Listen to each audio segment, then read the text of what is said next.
ناظرین، ہماری خوش قسمتی ہے کہ علامہ مقصود احمد سلفی ہمارے ساتھ موجود ہیں اور ان سے پوچھتے ہیں کہ رمضان کے فوائد کیا ہیں. فوائد رمضان کے حوالے سے ہم ان سے درخواست کرتے ہیں کہ ہمارے ناظرین کے لیے ہمیں مطلع کریں کہ مولانا صاحب فوائد روزہ رکھنے کے کیا کیا فوائد ہیں جسمانی اور روحانی. بسم اللہ الرحمن الرحیم. آپ نے بڑا بہترین سوال کیا. دیکھیں جی، اللہ تعالیٰ اپنے بندوں سے بہت شفقت کرتا ہے اور اس شفقت اور محبت کا نتیجہ ہے کہ اللہ تعالیٰ نے نبی کریم صلی اللہ علیہ وسلم کے حکم کے مطابق کہ نبی صلی اللہ علیہ وسلم نے فرمایا کہ بنی الاسلام علی خمس، اسلام کی بنیاد جو ہے 5 چیزوں میں ہے، جس میں کلمہ ہے، نماز ہے، روزہ ہے، حج ہے اور زکوٰۃ ہے. یہ جو روزہ اس میں ہے، اس روزے کی جو ہے اپنی ایک فضیلت ہے. آپ اس میں دیکھیں کہ یہ انسان جو 12 مہینے جو ہے وقت گزارتا ہے، تو 12 مہینے میں یہ اس کے بدن کو 2 قسم کا نقصان پہنچتا ہے. ایک تو جسمانی طور پہ بھی کافی نقصان ہو جاتا ہے، کیونکہ جس طرح ہماری بسکر خوری اور ہماری روٹین ہم سیٹ نہیں کر پاتے، ایک تو اس لحاظ سے بھی. دوسرا یہ ہے کہ ہمارے بدن کو جو ہے جسمانی طور پہ بھی نقصان پہنچتا، روحانی بھی نقصان پہنچتا رہتا ہے سال کے 12 مہینے میں جو ہماری عادات اطوار ہوتی ہیں، اور پھر اسی طرح جو ہے جسمانی بھی نقصان پہنچتا ہے. تو یہ روزہ ایک اللہ تعالیٰ نے ایک ایسی عبادت ہمیں دی ہے جو رمضان میں اگر آپ اس کو دیکھیں تو یہ 30 دن ہو گئے رمضان کے، اور رمضان کے 30 دنوں میں اگر آپ اس کو لگائیں کہ جی ایک روزہ 12 گھنٹے کا ہے، تو 12 کو جو ہے آپ 30 کے ساتھ ضرب دے دیں تو 360 گھنٹے بنتے ہیں. جس 360 گھنٹوں کا یہ جو ریفریشر کورس ہے جو ہم روزہ رکھتے ہیں اور اپنے کھانا پینا شہوت یہ سارا کچھ جو ہے اللہ کی رضا کے لیے بند کر دیتے ہیں، تو اس سے نہ صرف یہ کہ ہماری روح کو ایک بہت بڑی تقویت ملتی ہے، اسی طرح یہ ہمارے جسم کو بھی بہت بڑی تقویت دیتا ہے، ہمارے اندر کے نظام کو. اور یہ اتباع جو ہے اور نبی کریم صلی اللہ علیہ وسلم جو ہے آپ سب یہ ہمیں بتاتے ہیں کہ یہ ہمارے جسم کو اتنا بہترین فائدہ ملتا ہے کہ اگر آپ نبی علیہ الصلوۃ والسلام کی روٹین کے مطابق جو ہے اس روزے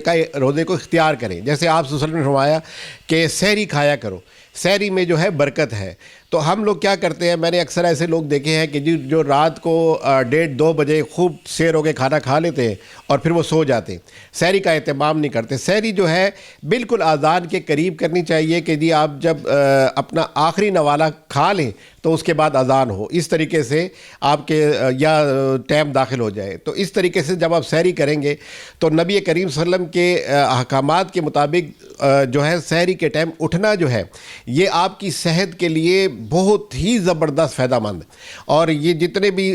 سائنٹیفک لوگ ہیں وہ بھی یہ بات بتاتے ہیں کہ صبح ارلی اٹھنا جو ہے، ارلی اٹھ کے جو سحری کا ٹائم ہے، اس وقت اگر آپ اپنی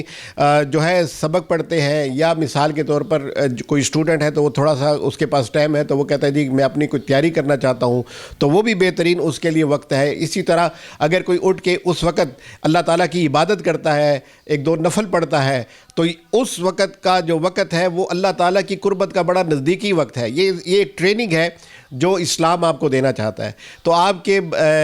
روح کو بھی تقویت مل رہی ہوتی ہے، آپ کے بدن کو بھی تقویت مل رہی ہوتی ہے.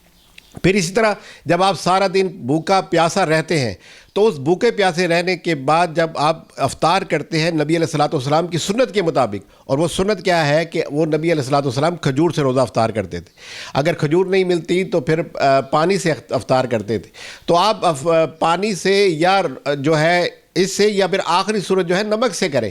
تو ان چیزوں سے جب افطار کر کے آپ خالص وہ چیز جو قدرتی چیز ہے اس کو کھاتے ہیں تو اس سے آپ کو برکت ملتی ہے اور آپ کے جسم کو بھی فائدہ ملتا ہے اور روحانی طور پہ بھی فائدہ ملتا ہے. آپ دیکھتے ہیں کہ آج کل جو ہے لوگ روزہ افطار کرتے وقت فوراً بعض لوگ کول ڈرنک لے لیتے ہیں، اور بعض لوگ جو ہے اللہ معاف کرے کہ جو وہ کچھ نسوار ڈال رہے ہیں یا کوئی اس قسم کا سگریٹ پیتے ہیں تو وہ پہلے اس پہ شروع ہو جاتے ہیں. تو اللہ کے بندے جب آپ نے روزہ رکھا اور روزہ رکھنے کے بعد جو ہے اس کی اسپرٹ ہے، جو اس کی روح ہے، اس کے مطابق اس کو اختیار نہیں کیا تو پھر آپ کو فائدے کی بجائے الٹا نقصان دے گا. تو لہذا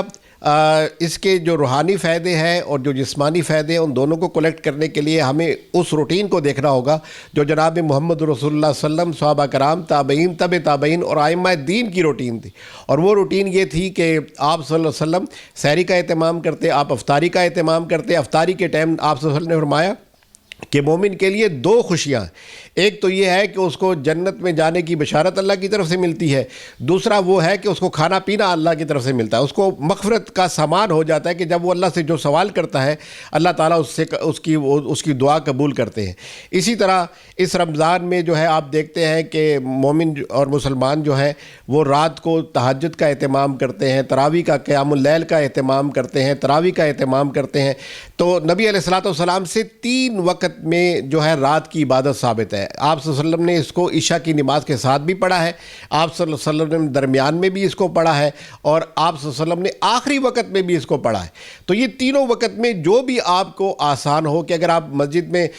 قیام اللیل کرتے ہیں یا گھر میں قیام اللیل کرتے ہیں یا آخری وقت میں اٹھ کے قیام اللیل کرتے ہیں، تو یہ رمضان میں یہ اس کی برکات ہوتی ہے کہ اس کا ثواب آپ کو وہ قیام اللیل کا ملتا ہے، وہ تہجد کا ملتا ہے، اور یہ اللہ تعالیٰ ہم سے چاہتے ہیں کہ یہ روٹین ہم بعد میں بھی جاری رکھیں۔ تو لہٰذا یہ اس کے جو جسمانی اور روحانی فوائد ہیں وہ بے انتہا ہے۔ اللہ سے دعا ہے کہ اللہ تعالیٰ ہمیں اس رمضان میں ان کو صحیح معنوں میں اختیار کر اپنے آپ کو تقویت دینے کی توفیق عطا فرمائے۔